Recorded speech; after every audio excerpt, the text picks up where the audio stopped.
हसीने पहाड़ों का क्या कहना। तो मुझे तो बस यही गाना याद आता है जब मैं पहाड़ों के बारे में सोचता हूँ कि हुस्न पहाड़ों का क्या कहना, 12 महीने मौसम जाड़ों का। सो हेलो गाइस, मेरा नाम है अतुल भारती और मैं ये, जैसा कि आप बहुत लोगों को पता है कि मैं यूट्यूब पे नया हूँ काफ़ी। सो इससे पहले मैं अपने रैंडम वीडियोस और वर्कआउट वीडियोस शेयर कर रहा था, बट मेरे पास काफ़ी ट्रैवल स्टोरीज़ हैं, तो मैंने सोचा क्यों ना उसको दोस्तों के साथ शेयर करूँ, बाकी लोगों के साथ शेयर करूँ। और ये रैंडम ट्रैवल स्टोरीज़ जो हैं, ये स्टोरीज़ रैंडम ट्रैवल के बारे में नहीं है, बट हमारे दोस्तों के बारे में है। जब दोस्त लोग मिल करके ट्रैवल करते हैं तो उसका मज़ा ही कुछ और होता है। तो ऐसी ही एक ट्रैवल स्टोरी के बारे में बताने वाला हूँ आज, जो 27 दिसंबर 2023 को स्टार्ट होती है। 4 दिन का ट्रिप था और ये स्टार्ट होती है। द ट्रैवल का जो डेस्टिनेशन था वो ऐसे स्टार्ट होता है जैसे कि हमें पता भी नहीं था कि हमें जाना कहाँ है, और जो डेस्टिनेशन जो हमने चूज़ करा उसके बारे में हमें इसके बारे में कुछ भी नहीं पता था। तो ऐसे ही एक ट्रैवल स्टोरी के बारे में बताने वाला हूँ, जो कि हम 4 दोस्त मिल करके किए थे। टोटल 5 दोस्त थे, मेरे को अगर मिला ले तो 5 दोस्त लोगों ने मिलकर किया था। और ये जो डेस्टिनेशन था हमारा काफ़ी अतरंगी तरीके से हमने चूज़ करा था। 26 दिसंबर को सारे मिले, मेरे 4 दोस्त विकास, आशीष और अमन, और हमारा सुपरस्टार निखिल है। वो सुपरस्टार हम उसे क्यों बोलते हैं, वो हमारी इंटरनल बातें हैं ना। तो ये सारे मिले और हमने डिसाइड करा एक ट्रिप का। और ट्रिप हमारा था कि ठंड का है तो पहाड़ों पर ही जाएंगे, ठंड को ज़्यादा जितना महसूस करें वो अच्छा है, हमारे लिए अच्छा है। तो ट्रिप इस तरीके से डिसाइड हुआ। हमें डेस्टिनेशन के बारे में कुछ नहीं पता था, नाम भी नहीं पता था। ये काफ़ी अतरंगी तरीके से इसलिए मैं कह रहा हूँ क्योंकि विकास ने बताया कि चलो गूगल मैप्स ऑन करते हैं, गूगल मैप्स को थोड़ा हिमाचल और उत्तराखंड तरफ ले जाते हैं, और वहाँ पे आंख बंद कर हम पॉइंटर्स को मूव करेंगे, और जो पॉइंटर जिस जगह पे जाकर रुकेगा वो हमारा डेस्टिनेशन होगा। तो हमने ऐसे ही करा और हमारा डेस्टिनेशन निकला मुनस्यारी, जो कि उत्तराखंड में है। काफ़ी सुंदर हिल स्टेशन है, बहुत ही सुंदर हिल स्टेशन है। ये मैं पर्सनली कह रहा हूँ क्योंकि बहुत ज़्यादा क्राउडेड नहीं है। मुनस्यारी बहुत कम कम क्राउड था, मुश्किल से 50-60 लोग थे, उससे ज़्यादा नहीं था। तो ये डेस्टिनेशन हमारा जो डिसाइड हुआ काफ़ी अतरंगी तरीके से था, और हमने, विकास ने और सब ने मिल करके सोचा कि इसको कल ही स्टार्ट करना है। तो 27 दिसंबर 2023 की रात हम निकले वहाँ से, और वो हमारा सबसे मेमोरेबल ट्रैवल था। मेरा सबसे मेमोरेबल ट्रैवल है बिकॉज़ काफ़ी अच्छी चीज़ें हुई, और जब हम साथ में चलते हैं तो सफ़र का एक एहसास अलग ही होता है। और ये ट्रिप हमारा ऐसा था कि करीब 4-5 साल बाद हम मिल रहे थे, तो ये हमारी एक नई मेमोरी हो रही थी, और हम लोग एक नया छाप छोड़ने वाले थे अपने मेमोरीज़ पे और अपने फ्रेंडशिप पे। मैंने नोट्स लिख रखे हैं काफ़ी सारे, तो नोट्स के हिसाब से मैं बताता हूँ। तो हमारा क्या है कि हम जब भी जाते हैं, एक अलग बात ये है कि हम जब भी जाते हैं तो हम ज़्यादा खर्च करने पे बिलीव नहीं करते, क्योंकि सारे मिडिल क्लास से आते हैं, कोई बहुत ज़्यादा रिच नहीं है, थोड़े बहुत कमा रहे हैं ना। तो हमारा प्लान था कि हम जब भी जाते हैं तो हम हमेशा सोचते हैं कि खाना खर्चा और रहने का खर्चा बहुत जितना कम हो सके तो अच्छा है। तो इसमें हमने क्या करा कि जितना भी खाने का सामान होता है, राशन और उसको पकाने के लिए गैस स्टोव और ज़रूरत होती है बाकी सारी चीज़ों की, वो सारे हमने गाड़ी में पैक करा।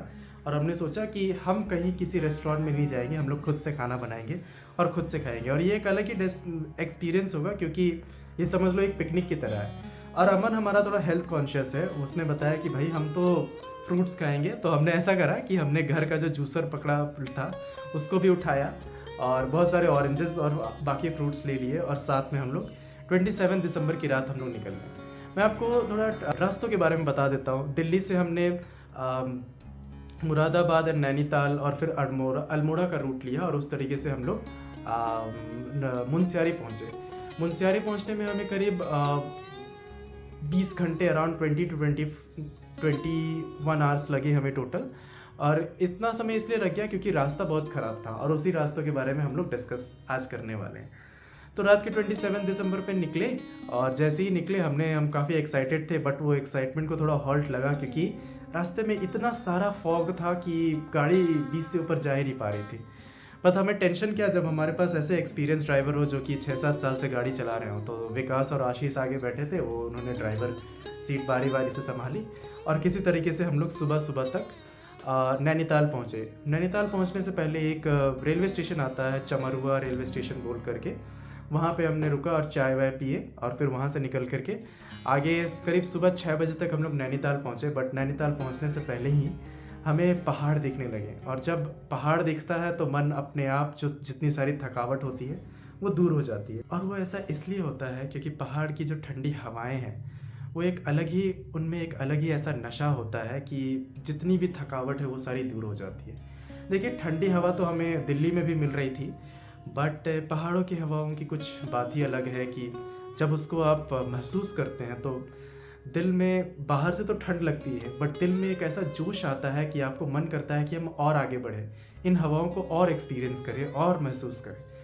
लेकिन हमें थोड़ी भूख भी लगी थी, तो हमने नैनीताल से पहुंचने से पहले एक ब्रिज के सामने हमने अपनी गाड़ी रोकी और हमने अपना ब्रेकफास्ट बनाया।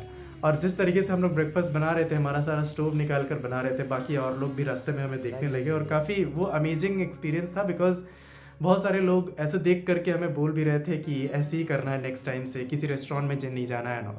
हमने नैनीताल पे रुका नहीं, बिकॉज हमने सोचा कि नैनीताल पे रुकेंगे तो शायद लेट हो जाए, और अल्मोड़ा फिर पहुँचे। अल्मोड़ा पहुँचकर हम थोड़ा फ्रेश हुए और उसके बाद फिर आगे बढ़े। अल्मोड़ा पहुँचकर हमने कौन सा रास्ता लिया मैं बताता हूँ आपको। गौला रिवर के along side Almora Bhowali road को पकड़ के हम चल रहे थे, और चलते चलते रास्ते में हमें एक लकड़ी का ब्रिज दिखा जो कि नदी के दोनों छोर को कनेक्ट कर रहा था। और वो ब्रिज इतना सुंदर था, और नदी के नीचे, नदी में पानी धीरे धीरे बह रहा था और वहाँ पर आसपास कुछ भी नहीं था, और पानी का धारा की आवाज़ हमें काफ़ी अच्छे से सुनाई दे रही थी। तो हमने सोचा हम थोड़ा वहाँ रुकते हैं, और वो जगह इतनी सुंदर थी कि हमने काफ़ी सारे फ़ोटोज़ और वीडियोज़ लिए, और जब सारे दोस्त हो तो मस्ती हो ही जाती है। बट मस्ती के साथ साथ भी हम उस जगह को बहुत अच्छे से महसूस करना चाहते थे। तो मस्ती करने के बाद और बहुत सारे फ़ोटोज़ खींचने के बाद हम सारे अलग हो गए, और लगभग 5 से 10 मिनट हम लोग सारे अकेले चुपचाप बैठे रहे और ठंडी हवाओं को फील कर रहे थे। वहाँ के नदी की धारा की जो शांत आवाज़ थी उसको फील कर रहे थे, और मैं तो काफ़ी कंटेम्पलेटिंग मूड में चला गया था। बट इतना डेप्थ जाने की ज़रूरत नहीं थी हमें, बिकॉज़ आगे भी पहुंचना था, और हमने करीब आधे घंटे से 45 मिनट वहाँ पे समय बिताया और फिर आगे बढ़े। आगे बढ़ते बढ़ते हमें लगा था कि स्पीड में हम लोग निकल जाएंगे, बट ऐसा हो नहीं पाया क्योंकि रास्ता काफ़ी ख़राब था वो, और रास्ता ख़राब होते के साथ बता नहीं सकता सुंदर था। वहाँ पे एक भी गाड़ी नहीं थी, कोई क्राउड नहीं था, पहाड़ों में सिर्फ चिड़ियाँ दिख रहे थे हमें, उनकी आवाज़ें सुनाई दे रही थी, और बस हम आगे बढ़ते जा रहे थे। मैं आपको जगह का नाम बता देता हूँ, जगह का नाम मैं थोड़ी देर बाद बताऊँगा। इसके बाद लगभग दिन के 1 या 2 बज रहे होंगे अराउंड, तो अमन ने कहा कि भाई उसका जूस का टाइम हो गया है ना, तो हमने एक रैंडम सी जगह पे नदी के किनारे, वो नदी क्या थी मुझे याद नहीं है, नेटवर्क बिल्कुल भी नहीं था तो मुझे ध्यान नहीं है उस नदी के बारे में, बट अगर चाहो तो मैं खोज कर बता सकता हूँ, फ़ोटोज़ में लोकेशन टैग्स के थ्रू मैं खोज कर बता सकता हूँ कि वो नदी कौन सी थी। अगर आपको चाहिए तो कमेंट सेक्शन में बता देना प्लीज़। तो उस नदी के किनारे हम लोग रुके, हमने अपना जूसर निकाला और बहुत सारे ऑरेंजेस निकाले, और हमने अपना जूसर बनाया, और फिर जूसर बनाते हुए फिर हम लोग आगे बढ़े। और एक रिवर थी, खीरवा नाम की एक जगह थी, नॉट रिवर, खीरवा नाम की एक विलेज थी। उसको आगे बढ़ते हुए हमने करीब शाम के 4 बज रहे थे और हमें लगने वाली थी भूख। तो हमने क्या करा, गाड़ी के विलेज में और कहीं जगह भी नहीं थी, तो हम विलेज को आगे क्रॉस किए। क्रॉस करते ही हमें पहाड़ों पे एक ऐसी जगह मिली जो कि मेरे हिसाब से परफेक्ट थी। परफेक्ट इन द सेंस कि वहाँ बस आप बैठ जाओ और सनसेट हो रहा था, पेड़ों के बीच से सूरज ढलता हुआ दिख रहा था, और पीछे, उसके पीछे हमारा रास्ता था। रास्ते में एक भी गाड़ी नहीं थी, बस हमारी गाड़ी लगी थी, एक आवाज़ नहीं था, बस चिड़ियाँ चहचहा रहे थे। शाम होते चली थी, ठंड बढ़ रही थी, और उस ठंड में हमने अपनी चटाई लगाई। चटाई में हमने अपने स्टोव लगाया, गैस लगाया, और हम लगे चाय और मैगी बनाने। और जो लोग पहाड़ों पे गए हैं और पहाड़ों पे मैगी खाए हैं, उनको पता होगा कि पहाड़ों पे मैगी का एक टेस्ट अलग ही होता है। उस ठंड में, उस चिलचिलाती ठंड में, चिलचिलाती तो धूप होती है सॉरी, उस चिली वेदर में, ये मैं कहना चाहता हूँ, उस चिली वेदर में जो अगर आप मैगी खाते हो, मैगी का टेस्ट और मैगी का भाव, और वो गर्म गर्म मैगी जब आप खाते हो तो आप उसका नशा ही नशा नहीं, उसका मज़ा ही कुछ और अलग होता है। और मैगी खाकर जब आप चाय पीकर वहाँ पे बैठते हो और वो ठंड को फ़ील करते हो, मैं तो इस पे पूरा दिन भर बोलते रह जाऊँगा, बट हमें आगे भी बढ़ना है। इसके वीडियोस मैं दिखाऊँगा, वहाँ पे ठंड पे बैठे हुए थे, कोई गाड़ी नहीं थी, आस-पास देवदार के पेड़ थे बड़े-बड़े, सनसेट हो रहा था, चिड़ियाँ आस-पास आ रही थी, बीच में चिड़ियाँ हमारे आस-पास भी बैठ रही थी। और उस तरीके से हमने अपने मैगी बनाया, मैगी खाया, काफ़ी देर तक बैठा वहाँ पे, सारा साफ़-सफ़ाई करा और उसको साफ़-सफ़ाई करके हम आगे बढ़े। आगे बढ़ते हुए लगभग 50 किलोमीटर का रास्ता बचा था। हमने सोचा कि 50 किलोमीटर का रास्ता 2 घंटे में करीब कंप्लीट हो जाएगा, बट ऐसा नहीं था। हमें करीब 4 से 5 घंटे लग गए, क्योंकि उसके आगे रास्ता समझ लो बिल्कुल था ही नहीं। पत्थरों से भरे रास्ते थे, शाम हो चली थी, रास्तों के बारे में पता नहीं था, गूगल मैप्स सही से काम नहीं कर रहा था, हमारे फ़ोन के बैटरीज डाउन हो रहे थे। बट लोगों को से पूछते पूछते हम लोग आगे बढ़े। आगे बढ़ते बढ़ते कब रात हो गई, कब हम पहाड़ों पे चल गए, हमें ध्यान ही नहीं आया।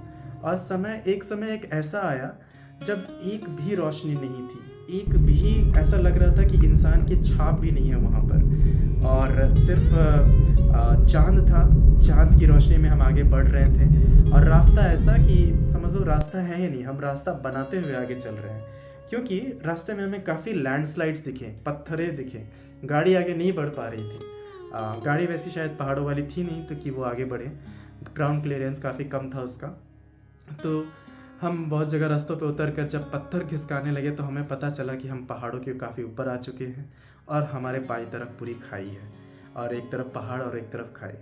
और यहाँ पे हमें काफ़ी डर महसूस हुआ कि कहीं कुछ हो ना जाए, कहीं गाड़ी ना गिर जाए, कहीं ये हमारी आखिरी ट्रिप ना हो। बट वो कहते हैं ना कि एडवेंचर ट्रिप में जब तक एडवेंचर और थ्रिल ना हो तब तक ट्रिप का मज़ा ही क्या। वो ट्रिप ही कैसा, मतलब ये मेरा पर्सनल ओपिनियन है कि ट्रिप ही कैसा जिसमें आप बस आराम से बैठे हो और बस चले जा रहे हो, वैसा क्या।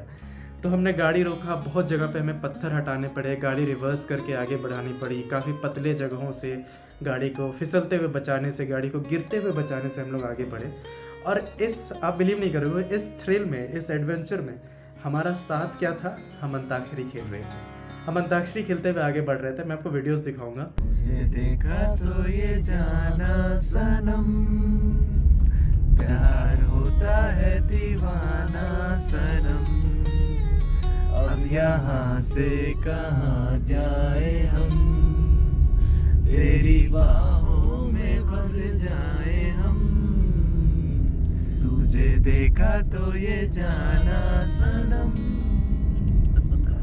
अंताक्षरी खेलते हुए आगे बढ़ रहे थे और बस बढ़ते जा रहे थे। और किसी तरीके से रात के 9 बजे हम लोग करीब मुनस्यारी पहुँचे। मुनस्यारी काफ़ी छोटा सा हिल स्टेशन है, बहुत कम लोग हैं वहाँ पे, और हमने रात बिताया। एक छोटा सा हमने गेस्ट हाउस लिया। गेस्ट हाउस में लगभग उस रात लगभग -3 डिग्री सेल्सियस था, बट उस 3 डिग्री सेल्सियस में भी अपने कमरों के आगे बैठे, चटाई लगाया, हमने अपना स्टोव निकाला, गैस निकाला, और हम लोग वहाँ पे खाना बनाने लगे अपना। तो जब हम खाना बना रहे थे तो हमारा केयर टेकर भी आकर पूछ रहा है कि आप लोग क्या बजट ट्रैवल करते हो।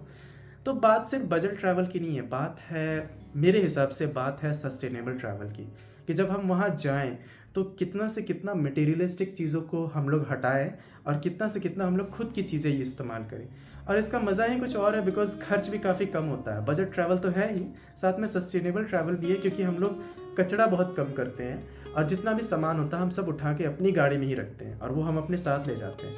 और ये सब सुनकर जो केयर टेकर था वो भी काफ़ी खुश हुआ। वो बताता था, वो अपनी स्टोरीज बताने लगा कि वो अपने समय में भी इसी तरीके से ट्रैवल करता था। वो एक्चुअली नेपाल से था, और उसने अपने काफ़ी स्टोरीज़ बताए, अपने लव लाइफ के बारे में भी बताया, और उसे किस तरीके से पहाड़ों में प्यार मिला था एंड ऑल। बट वो स्टोरीज़ मुझे याद नहीं है, क्योंकि मैं आपको बताना चाहूँगा कि हम उस समय ऐसी अवस्था में थे, ऐसे मोड में थे कि हमें वो चीज़ें याद करने लायक नहीं थे। तो इस तरीके से हम लोग मुनस्यारी तक पहुँचे। बातें अभी और है, बातें अभी डिस्कस करना है। नेक्स्ट डे हमारा कैसा था, नंदा देवी के ब्यूटीफुल व्यूज़ को देखना है, उसके शांत और विशालकाय रूप को देखना है, खलिया टॉप के बारे में डिस्कस करना है, उनके रास्तों के बारे में डिस्कस करना है। रात में खलिया टॉप पे किस तरीके से रुके, और हमें पता भी नहीं था, और वो रात हमारा फुल मून था। और रात पे मैं, सारे दोस्त मेरे जब सो गए थे, तो मैं बाकी और टेंट्स पे जाकर कैसे दोस्ती बढ़ा रहा था, लोगों से बातें कर रहा था। और बातें भी और है, बहुत सारी बातें करनी है। तो जैसा कि हमने बताया कि ये हमारा पहला एपिसोड था। दूसरा एपिसोड में हम मुंशियारी का पूरा ट्रैक के बारे में बात करेंगे, और तीसरा जो फाइनल एपिसोड हमारा आएगा उसमें हम बात करेंगे हम मुंशियारी से वापस कैसे आए। और मेरे पास और भी बहुत सारे ट्रैवल स्टोरीज़ हैं, जैसे मैं साउथ गया था, कोडाईकनाल गया था, ऊटी गया था, ठीक है। उसके बाद विशाखापट्टनम की स्टोरीज़ हैं, अभी केदारकट्टा की स्टोरीज़ आनी है, बहुत सारी स्टोरीज़ बची हैं। और मेरे जनरल डेली व्लॉग्स आते हैं कि जो मैं शूट करते रहता हूँ। मैं कोलकाता के बहुत सारे कैफ़ेज़ में घूमा था, वो सारी स्टोरीज़ हैं। तो चलिए वो सब भी मैं सुनाऊँगा, और आप भी हमारे साथ बने रहिए। चलिए।